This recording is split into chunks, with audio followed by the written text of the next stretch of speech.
मंत्रिमंडळातील सर्व सहकारी पत्रकार मित्रांनो, हे जे विरोधी पक्ष नेत्यांनी पत्र दिलेलं आहे ते पत्र मी देखील वाचलं, कारण राज्याचा काही काळाकरता मी पण विरोधी पक्ष नेता होतो, देवेंद्रजी विरोधी पक्ष नेते होते, काही दिवसाकरता एकनाथराव शिंदे साहेब पण विरोधी पक्ष नेते होते. त्याच्यामुळे आम्हाला तिघांनाही तसा बघितलं तर कमी अधिक प्रमाणात विरोधी पक्षाचा पण अनुभव आहे.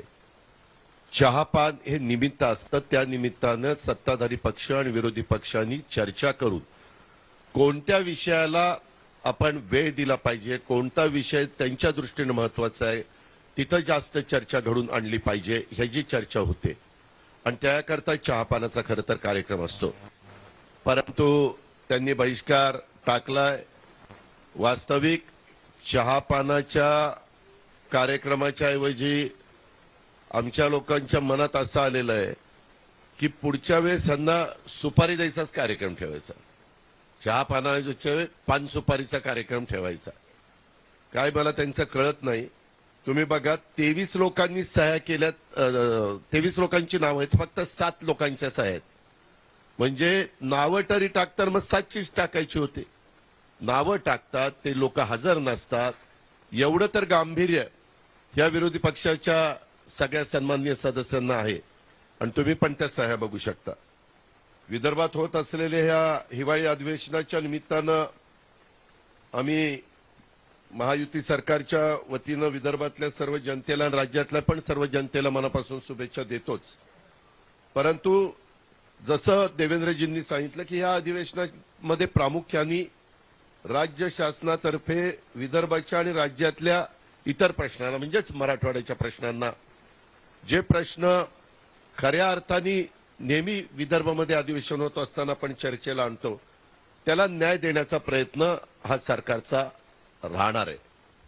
सभागृहात विदर्भातील आणि राज्यातील जे प्रश्न सत्तारूढ पक्षातर्फे आणि विरोधी पक्षाच्या तर्फे मांडले जातील, त्या सर्व प्रश्नावर सभागृहामध्ये अतिशय सकारात्मक चर्चा करून ते सर्व प्रश्न सोडवण्याचा राज्य सरकारचा निश्चय आहे. या अधिवेशनात मी पुरवणी मागण्या मुख्यमंत्र्यांच्या नेतृत्वाखाली, उपमुख्यमंत्र्यांच्या मार्गदर्शनाखाली सादर करणार आहे मंत्रिमंडळाच्या संमतीनं.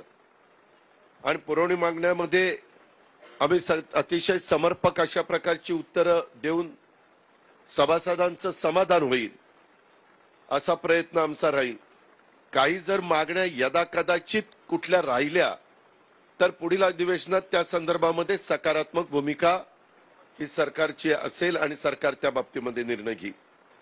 विदर्भात शेती संदर्भामध्ये प्रामुख्याने आपल्याला माहिती आहे, कापूस, सोयाबीन, तूर, धान, संत्रा आणि इतर पिकांबाबत आणि राज्यात इतर भागातील विशेषतः जो अवकाळी पाऊस पडतोय त्यामुळे झालेल्या अतिवृष्टीमुळे नुकसान झालेल्या नुकसानग्रस्तांना आणि काही भागामध्ये दुष्काळ जाहीर केलेला आहे, त्याची पण परिस्थिती आहे. त्या मागणीला योग्य न्याय देण्याचं काम ह्या सरकारच्या माध्यमातून एकनाथराव शिंदेच्या नेतृत्वाखाली होईल. बाकीच्या बाबतीमध्ये मुख्यमंत्री महोदय बोलतील, परंतु त्याच्यातला एक मुद्दा हा अर्थ विभागाशी संबंधित आहे, ज्याचा थोडासा उल्लेख देवेंद्रजींनी केला. आणि त्याबद्दल मी राज्याचा अर्थमंत्री म्हणून सांगू इच्छितो की त्यांनी 6.5 लाख कोटी कर्जाचा उल्लेख केलेला आहे. वास्तविक माझ्या माहितीप्रमाणे 23-24 मार्च पर्यंत एकूण कर्ज अंदाजे, अर्थसंकल्पीय अंदाज आहे तो 7 लाख कोटी होण्याची शक्यता आहे.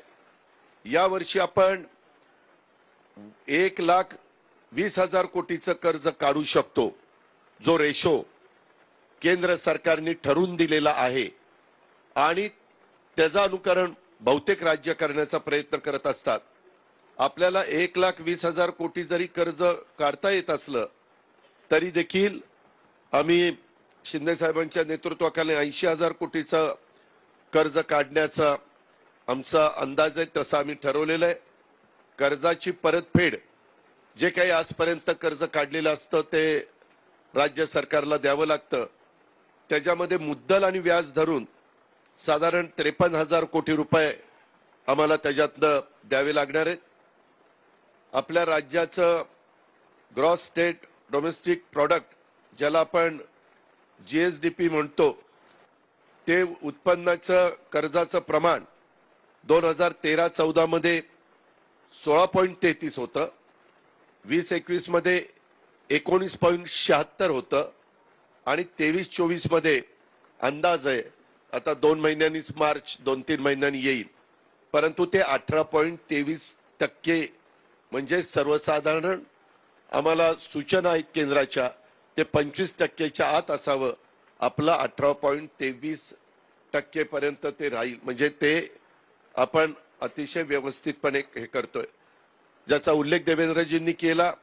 आपलं राज्याचं nominal GSDP gross state domestic product 2013-14 त्यांनी सांगितलं 16,49,647 कोटी होतं.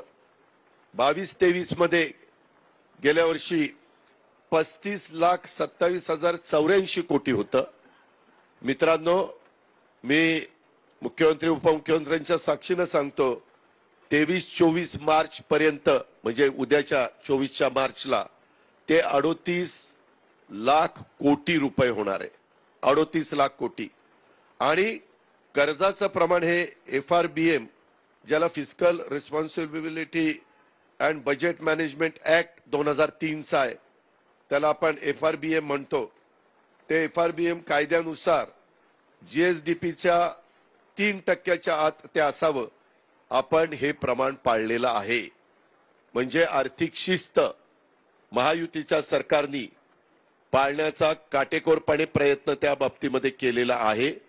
त्याच्यामुळे विरोधी पक्षांनी जे पत्रामध्ये उल्लेख केलाय वाढलेलं कर्ज, ते नुसतं कर्जाचा आकडा सांगतात, परंतु त्याच्यातनं आपला राज्याचा नॉमिनल जीएसडीपी हा 38,000 कोटी पर्यंत, म्हणजे 13-14 ला 16 लाख कोटी होता, तो 38 लाख कोटी पर्यंत, म्हणजे किती पटीनं वाढला ते आपण पण बघू शकता. अशा पद्धतीनं एकंदरीत आर्थिक शिस्त ठेवण्याचा प्रयत्न आम्ही सगळेजण करतोय. ही बाब आपल्या सगळ्यांच्या लक्षामध्ये मला आणून द्यायची होती, ती मी आणून दिली. धन्यवाद.